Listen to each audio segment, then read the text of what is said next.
교황의 서재에서 처음 대면합니다. 고르바초프가 비록 공산주의자이기는 하지만은 지금까지와는 다른 공산주의자라는 점을 교황은 처음부터 알고 있었던 것 같습니다. 그러나 고르바초프는 폴란드의 반정부 운동을 진압하라는 압력에 시달립니다. 그는 앞선 스탈린식의 지도자들이 동유럽 반란을 진압할 때 했듯이 폴란드에 탱크 부대를 보내길 원치 않았습니다. 하지만 사태가 심각해질 경우 어쩔 수 없이 그래야만 한다는 사실도 알고 있었어요. 그래서 교황을 중재자로 내세웠던 거죠. 1988년 폴란드의 연대 위기가 최고조에 이르렀을 무렵 냉전의 성모에게 바치던 기도가 마침내 타버렸습니다. 소련이 다름 아닌 가톨릭 교회의 폴란드 자유연대 노조와의 평화 중재를 부탁한 것입니다. 그동안 미국과 소련 양측이 냉전을 벌이면서 들였던 엄청난 군사력과 막대한 비용을 생각해 볼 때 그것은 총 한 방 쏘지 않고 얻어낸 결말이었습니다. 1989년 벨벳 혁명을 통해 동유럽 국가들이 소련의 통치로부터 자유를 얻으면서 이것은 공산당의 붕괴로 이어집니다. 1991년 마침내 소련 공산당이 무너진 것이죠. 미래의 역사가들이 되돌아볼 때 교황 요한 바오로 2세는 20세기 후반 가장 중요한 인물로 평가될 겁니다. 교황으로서 그가 폴란드의 해방과 자유연대 노조를 지지한 일은 역사의 흐름을 바꿔놓았다 하기에 충분합니다. 많은 이들은 이것을 1917년 파티마의 성모가 세 어린이들에게 전한 예언이 실현된 거라 믿었습니다. 그러자 교황이 파티마의 세 번째 비밀을 발표할 것이라는 추측이 다시 고개를 들기 시작합니다. 여러 명의 교황이 파티마의 세 번째 비밀을 알고도 덮어두었다는 사실은 흥미롭습니다. 하지만 그건 매우 현명한 처사였습니다. 가령 파티마의 비밀이 50년대에 발표되었다면 반공산주의 혹은 반군사주의 감정이 극도로 치달아 오히려 냉전을 더 달구었을 테니까요. 그로부터 9년이 더 흐른 2000년 4월 교황 요한 바오로 2세는 마침내 파티마의 세 번째 비밀을 공표합니다. 이제 93살이 된 루치아 수녀는 56년 전 자신이 작성한 문서를 인증합니다. 루치아 수녀는 1944년 파티마의 세 번째 비밀에 관해 썼습니다. 그동안 일반인들 사이에는 불안과 호기심만 가득했어요. 하지만 교황 요한 바오로 2세는 심사숙고하면서 기다렸습니다. 그리고는 깨달은 거죠. 서기 2000년은 새천년이 시작되는 해인데다가 교회 창립 2000년을 맞는 대희년인 것입니다. 매우 적절한 시기였어요.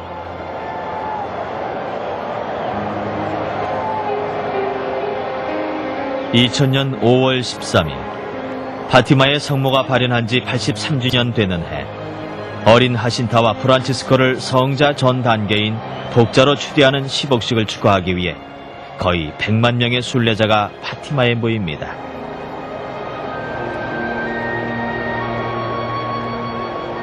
이날 연단에는 루치아 수녀가 앉아 바티칸 사자가 파티마의 세 번째 비밀을 낭독하는 것을 듣고 있었습니다. 그 세 번째 비밀에서 한 천사가 왼손에 검을 들고 나타납니다. 그리고는 오른손을 들어 세상을 가리키며 회개하라, 회개하라, 회개하라고 외치죠. 세 번째 현시에서 흰색 옷을 입은 주교가 나오는데 루치아는 그것을 교황으로 추정합니다. 그 주교는 성직자들을 데리고 폐허가 된 도시를 지나 험난한 산길을 오릅니다. 가는 길에 널린 시체들을 위한 기도를 올리기 위해 십자가 앞에 무릎을 꿇었을 때 갑자기 군인들이 그를 공격합니다. 군인들은 그에게 총과 화살을 쏘며 공격하고 주교를 비롯한 모든 이들이 쓰러져 죽습니다. 80년간이나 비밀에 붙여졌던 파티마의 세 번째 비밀은 끔찍한 대학살에 관한 암시였습니다. TV에서 인터넷에 이르기까지 세 번째 비밀의 발표는 헤드라인을 장식하지만 과연 그것은 어떤 의미였을까요? 1981년 세 번째 비밀의 내용을 알게 된 요한 바오로 2세는 자신이 바로 흰옷의 주교라고 생각했습니다. 그 역시 저격을 당한 적이 있으니까요. 교황은 자신의 경험을 바탕으로 세 번째 비밀을 해석했던 것 같습니다.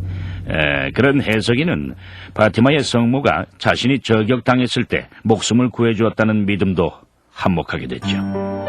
많은 이들은 가톨릭 교회의 공식적인 해석을 믿고 안도의 한숨을 쉽니다. 불길한 예언은 지나간 역사적 사건에 불과했던 것입니다.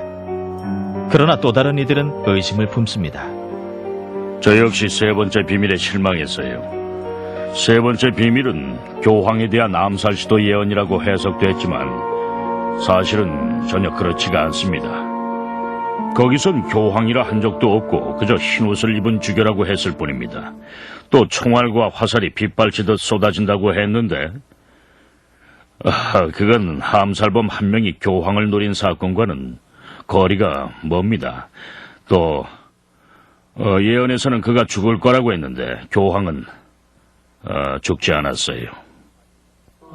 또 다른 이들은 바티칸이 세 번째 비밀의 성스러운 부분을 아직도 감추고 있다고 의심합니다.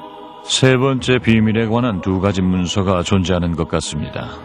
그중 하나만 발표되고 나머지 하나는 비밀에 쌓여 있죠.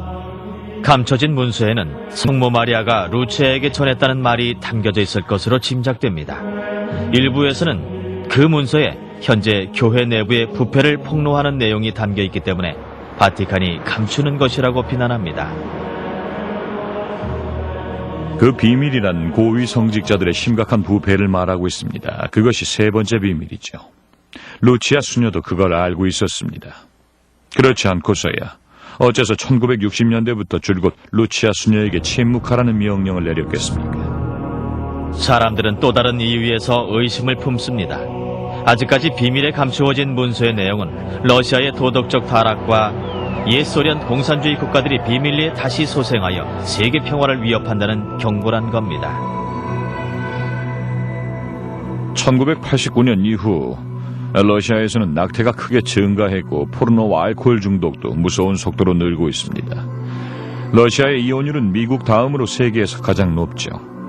사람들이 자신의 자유와 생명 그리고 가족과 가정이 위험에 처한 걸 알면 세 번째 비밀의 나머지 내용도 공개하라고 요구할 것입니다. 1917년 포르투갈 작은 마을의 목동 루치아 하신타 프란치스코는 자신들 앞에 나타난 존재가 세계 역사에 어떤 영향을 줄지 꿈에도 몰랐을 것입니다.